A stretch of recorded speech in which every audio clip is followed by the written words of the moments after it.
Good evening, folks. It's your bro, Richie Rich here. Uh, good evening to y'all. Good evening to y'all. Tonight in this video is now another extended video on. Tonight is now another extended video, the second extension on the GM LS-based small block motor, I think it was. And tonight in this video, I'm still continuing on the Gen 4 motor from the year 2005 to 2020. So today I'm still continuing on the next one, which is now still doing the Gen 4 motor. I'm now continuing on doing the 3.78-inch bore blocks. So bore blocks from '05 to 2017. So still a long way to go. So it's gonna take some time, so I want you guys just to be patient with me as much as as much as you guys possibly can. But I will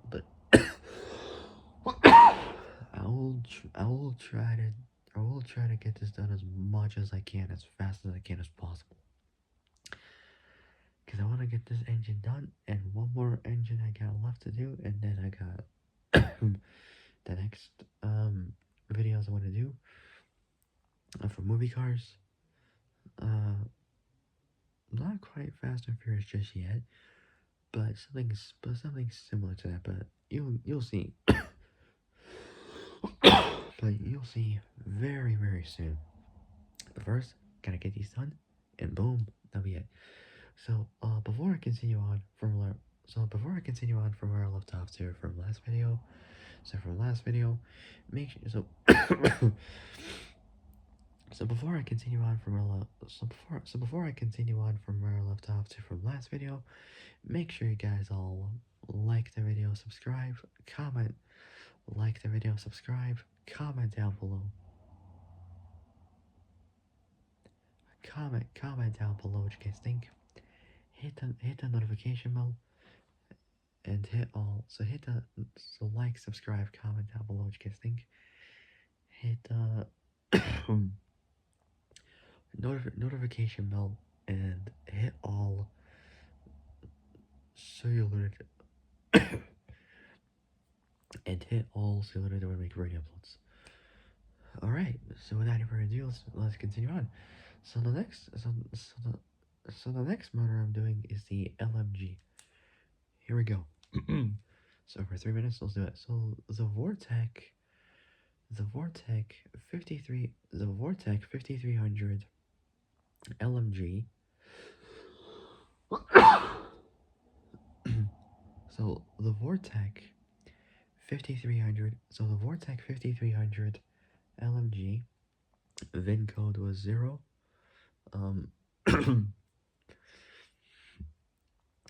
Is the flex fuel or flexible fuel, so flex fuel version of the LY5. So it's the flex fuel version of the LF. So it's the flex fuel version of the LY5. So it's the flex fuel version of the LY5 motor. Both power and torque ratings for both power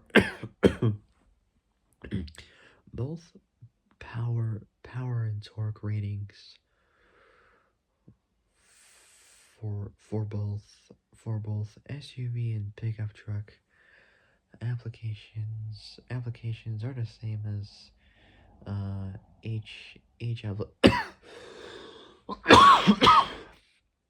are the same as each application's LY5 rating. Excuse me.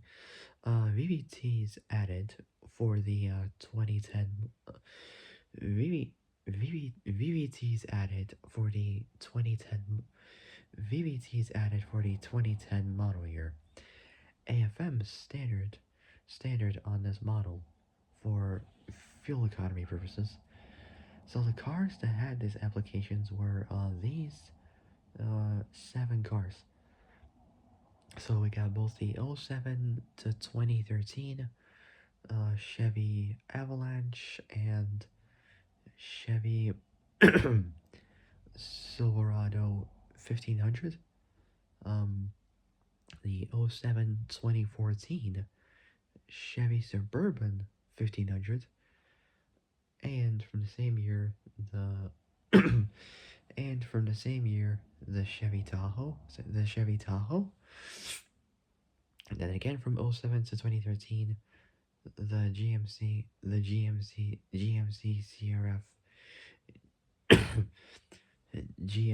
CRF GMC Sierra 1500. um and then from again '07 to 2014, both the GMC Yukon and Yukon XL 1500, both from GMC. Next is the LH8. The LH8s introduced in 2008. So introduced in 2008 in 2008 as the V8 option as the V8 option for the Hummer H3, which was the last Hummer ever made before the company was completely dead. It was the simplest, most basic 5.3 liter V8 of its family, lacking any special technologies, aka the Vortec 5300, aka the Vortec 5300. The LH8s available in both the H3 and GM midsize pickups through 2009.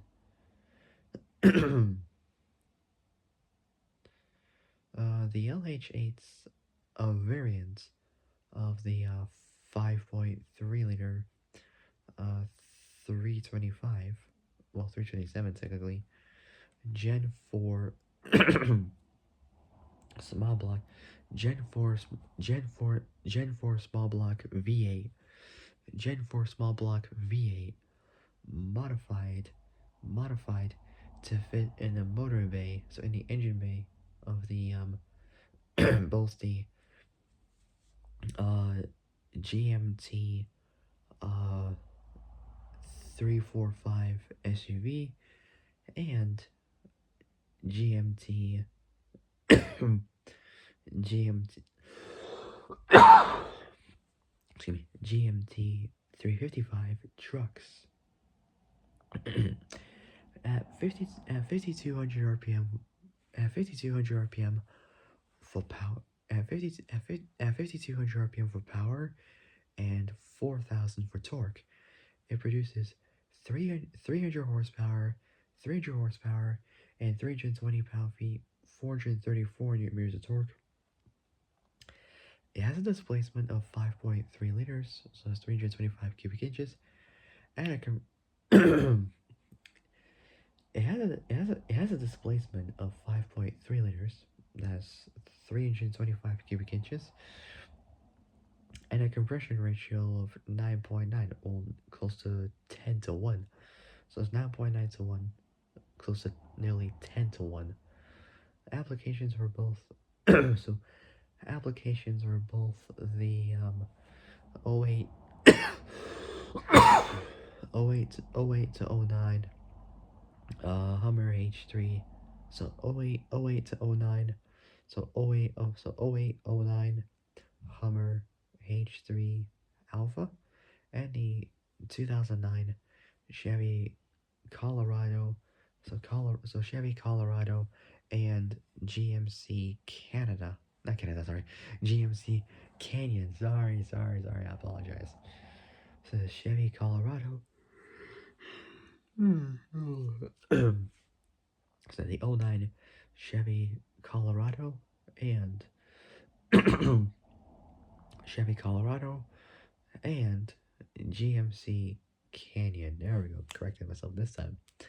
I don't know why they named the cars after places and mountains and rivers, all that kind of stuff. Sharks as well, like Barracuda and whatnot.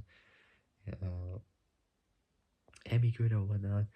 Blah blah blah. I don't know like why they just named them after like places, even names from human beings as well. It's just how it goes. It's odd. So the 0809 Hummer H3 Alpha, and the 0909 Chevy Colorado and GMC Canyon. Next is the LH9. There's not much on there, but let's do it. So LH9 in 2010, so 2000 in 2010, the LH8s replaced. So it was replaced by the LH9. The LH9s upgraded with both VVT, variable valve timing, and flex fuel capability, but without the AFM system. So active fuel management system. At 5200 RPM, 5200 RPM for 5200 RPM, so 5200 RPM for power, and 4000 for torque. The Vortec 5300 LH9 produces 300 horsepower and 320 pound-feet, 400 and 320 pound-feet, 434 newton meters of torque. It has a displacement of 5.3 liters. So it has a displacement of 5.3 liters. The com- so it has a displacement of 5.3 liters. So it has a displacement of 5.3 5.3 liters. 5.3 liters. So it's at 5.3 liters. The compression ratio was 9 sorry. The compression ratio was the compression ratio's 9.9 to 1, close to 10 to 1. But unfortunately, so the compression ratio was 9.9 to 1 for 2010. So for 2010, but was reduced to 9.7 to 1 for the remaining 2 years of production. So 2011 and 2012, pretty much. So applications were both the 2010. So pretty much the same cars as before. So the Hummer H3 Alpha and the Chevy Colorado slash GMC Canyon. But this time for the Hummer it was 20. But this time for the Hummer it was 2010, and for the Chevy Colorado and GMC Canyon it was both 2010 to 2012 this time. So the years have pretty much changed. Next is the LMF version. So LMF introduced in the year '08. The LMF's the LMF's a low tech LY5. The LMF's a low tech LY5 used in the lower volume used in the lower volume used in the lower volume half ton vans. So used in the lower volume half ton vans that still used the 4L60-E, a four-speed automatic. So a four-speed automatic, lacking AFM. The LMF features VVT. Applications are both from the same year, '08 to 2014, both the Chevy Express and GMC Savannah. So both Chevy Express and GMC Savannah, both 1500s. Next is the 4.125, so 4.125 inch bore blocks from '06 to 2017. So inspired by the LS1R in both in both size and performance goals, this family of motor blocks desi- so inspired by the LS1R in both size in both size and performance goals, this family of motor blocks this family of motor blocks was designed was designed for race oriented performance. The only motor with this bore size the only motor with this bore size that was used in a production car is the LS7, with the LSX being only for aftermarket use. Sorry. One unique feature of this family is that the cylinders are is that the cylinders are simest. I can't pronounce the word, but it's spelled uh S-I. So it's spelled so it's an 8-letter word. So it's spelled SIAMESED. No water passages. No water passages. No water passages. Best no water passages between neighboring cylinders. This was done to increase both bore size and motor block strength. Speaking of the LS7, we're now on the next one, which is the 7-liter motors. Starting off with the first one is obviously the mighty LS7, which was the same motor that was used in the '06 Corvette '06 Z06 Corvette. Pretty cool car. Pretty cool car.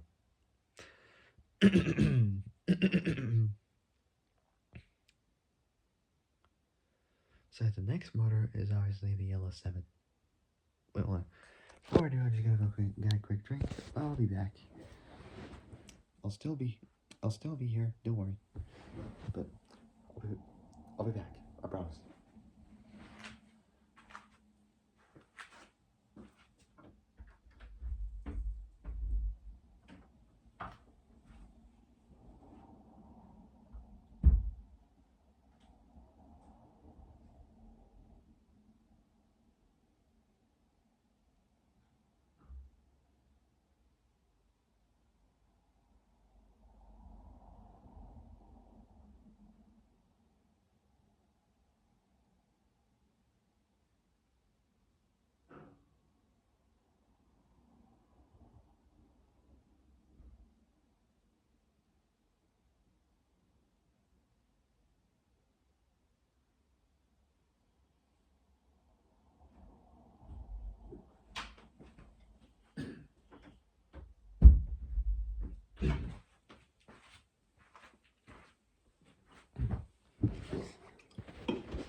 All right, I'm back. So, moving on.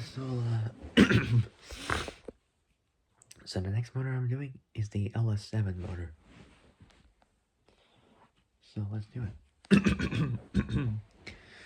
so, so the LS7's a 7-liter.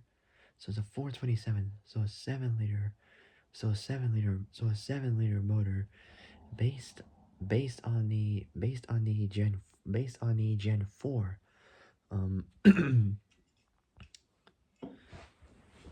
So it's based on the Gen 4. Um Based on the Gen 4 architecture. So it's based on the Gen so it's based on the so it's based on the Gen 4 architecture. The blocks pretty much changed. Drinking a can of freeway cola. Okay.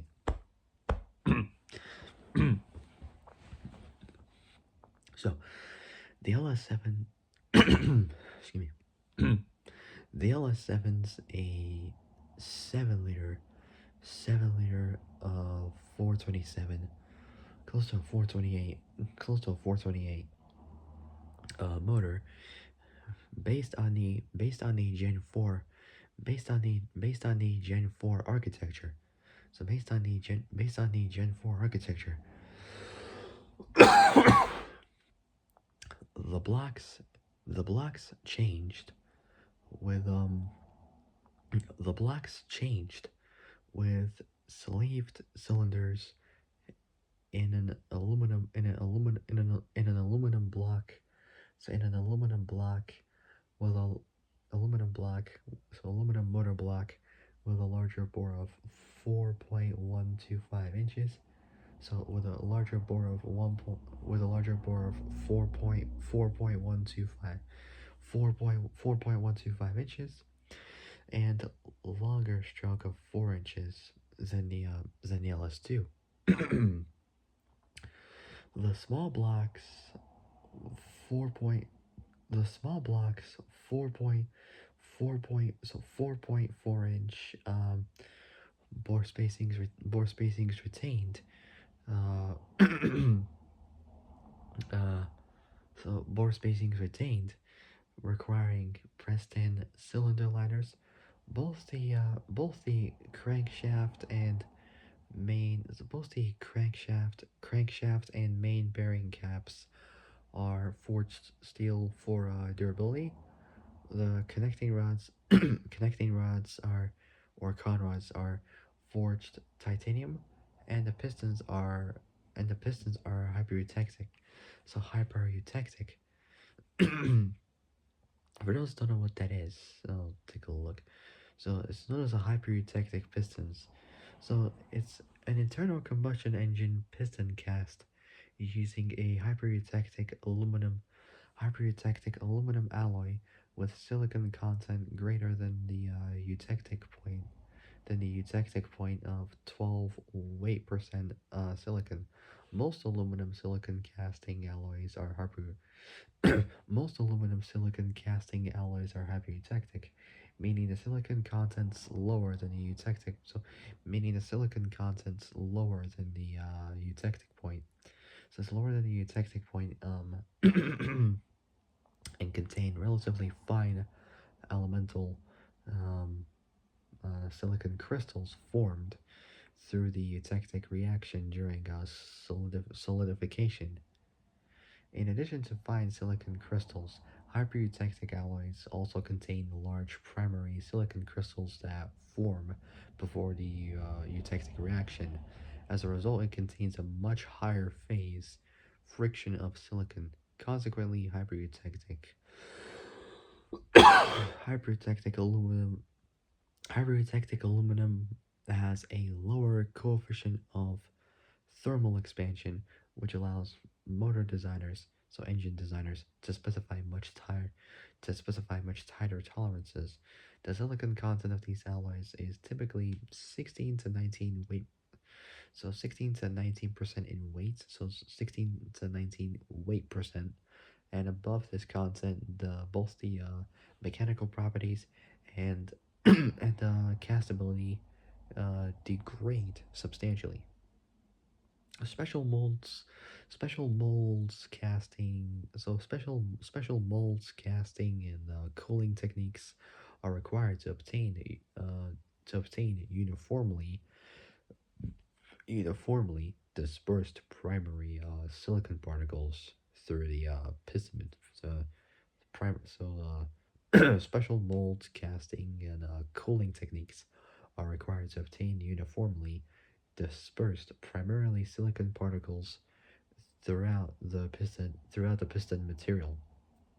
I'm not gonna go through too much of this, but I'll just tell you a little bit about the advantages. So there's no disadvantages, thankfully. So most automotive motors use aluminum pistons that move in a iron cylinder. The average temperature of a piston crown in a gasoline motor during normal operations, typically about 300 degrees Celsius, which is around in Fahrenheit terms, 570 degrees Fahrenheit, which is a lot. And the coolant that runs through the blocks, usually regulated at approximately 190 degrees Fahrenheit, which in Celsius is just approximately 90 degrees. Aluminum then expands.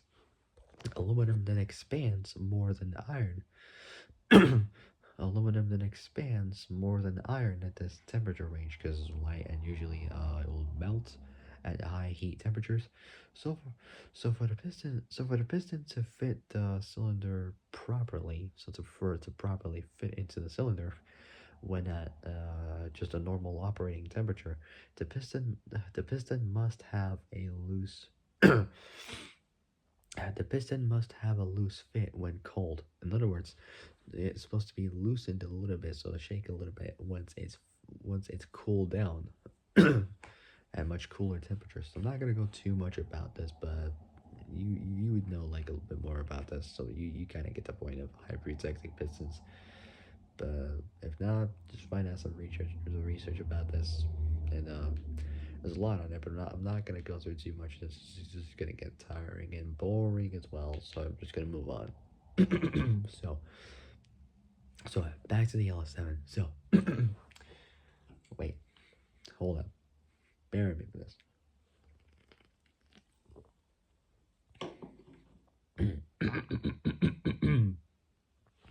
There we go. So, alright, so both the crankshaft and main bearing caps are forged steel for durability. The connecting rods or con rods are short, are forged titanium, and the pistons are hypertectic.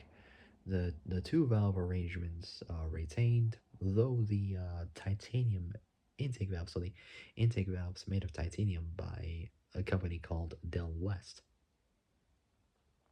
So though the titanium intake valves by Del West have grown to 2.2 inches, and sodium filled exhaust valves, so exhaust valves filled with sodium, pure sodium, are up to 1.6 are up to 1.6 are up to 1.61 inches.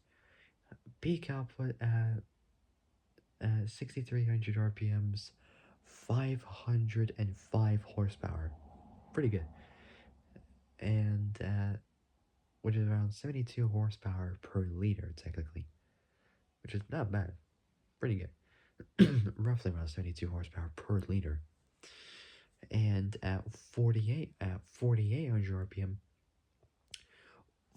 470 pound-feet, 637 will run up to 640 newton meters of torque. So at 4,800 RPM, 470 pound-feet, 637 or 640 newton meters of torque if you run up with a 7,000 with a 7,000 RPM red line. Pretty good. During GM's reliability testing of the testing of this motor in its prototype phase, the LS7's remarked to have been repeatedly tested to be 8,000 RPM capable. Although power wasn't recorded although power wasn't recorded at that type of RPM level because of the constraints of the camshafts, hydraulic lifters, and the intake manifold ability to flow required air at that kind of engine speed. The LS7's handcrafted by the GM Performance Build Center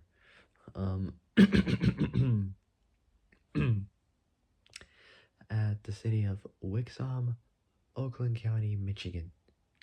So Oakland County, Michigan. Most of these motors are most of these motor most of these most of these motors are installed in the Z06 Corvette. Some are also sold to individuals, by GM themselves as a crate motor. The 2014-2015 Z28 were the only Camaros to receive the 7 liter the 7 liter 427 um, LS7 Corvette motor. As of early 2022, I was still in high school at that time. The LS7s unfortunately, no longer being is unfortunately no longer being supplied. So no longer being supplied as a crate motor.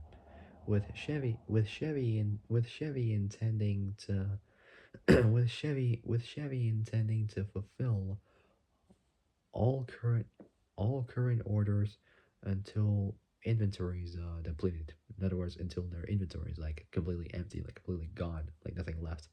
Well, almost. Well, for that particular motor, pretty much.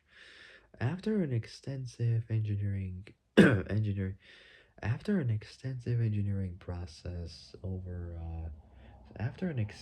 engineering process over several years, HSV Holden Special Vehicles. So um, Holden Special Vehicles, Holden Special Vehicles fitted the LS7 to a special edition model, the W427. So W427. So after an extensive engineering process over several years, HSV fitted the LS7 to a special edition model, the W427. The HSV tuned V8 produced at 6,500 RPM, 503 horsepower. The same as an AMG GT. Pretty good, but that was a 4 liter twin turbo V8 anyway. So at 6,500, is at 6,500 RPM, so 6,500 RPM technically, and at 5,000 RPM, 472 pound-feet, 640 newton meters of torque. That's the same as the power level of a 2013 and 2017 SRT Viper,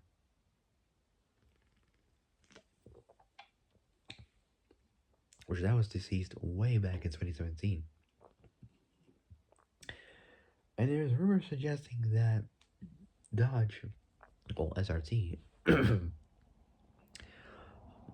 might be, I'm not sure if this might be possible, or will be, but to bring back the Viper with the same exact V10 motor, 8.4 liter, pretty good.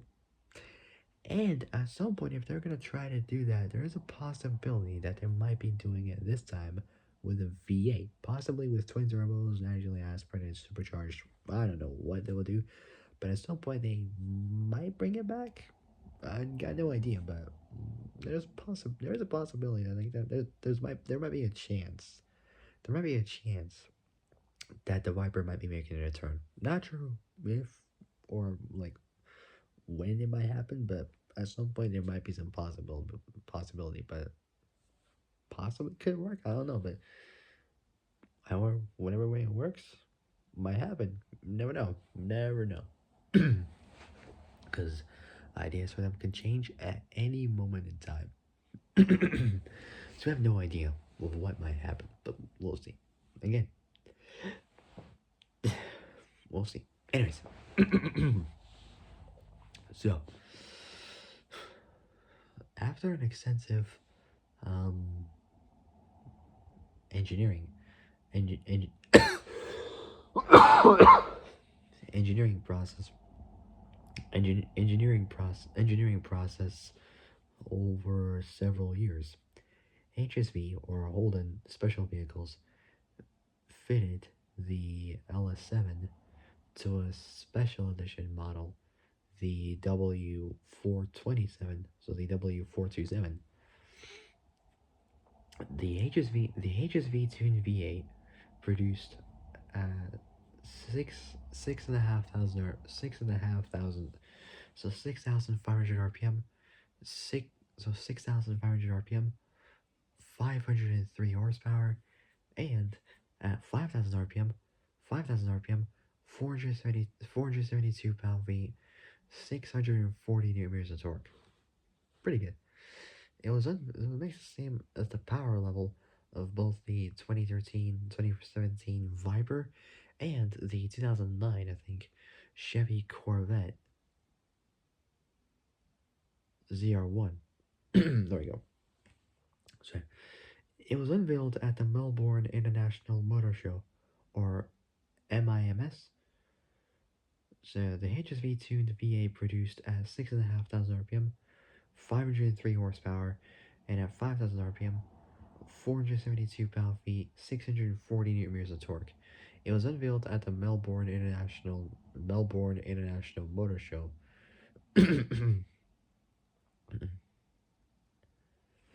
So it was unveiled at the Melbourne International Auto Show. So it was unveiled at the Melbourne International Auto Show. So at the Melbourne International Motor Show. There we go. So MIMS, Melbourne International Motor Show. Melbourne International Motor Show on February 29th, 2008. So late February '08. Um, and went on sale in August of 2008.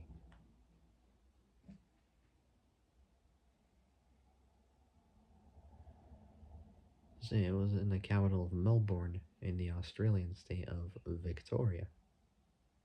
So Victoria. Not too bad, not too bad. I might visit Australia one day.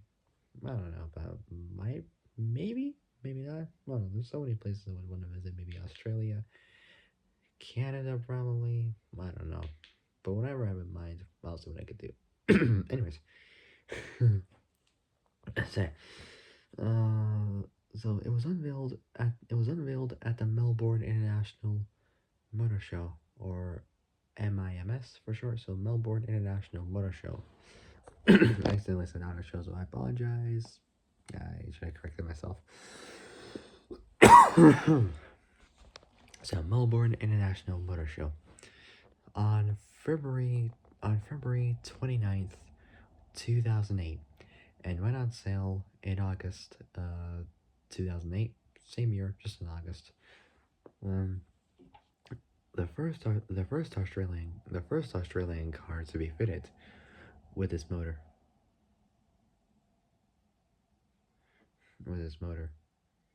However, was the CSV GTS of 2007, which was claimed to have a power output of 536 volt, 540 horsepower, and 443 pound-feet, 600 newton meters of torque.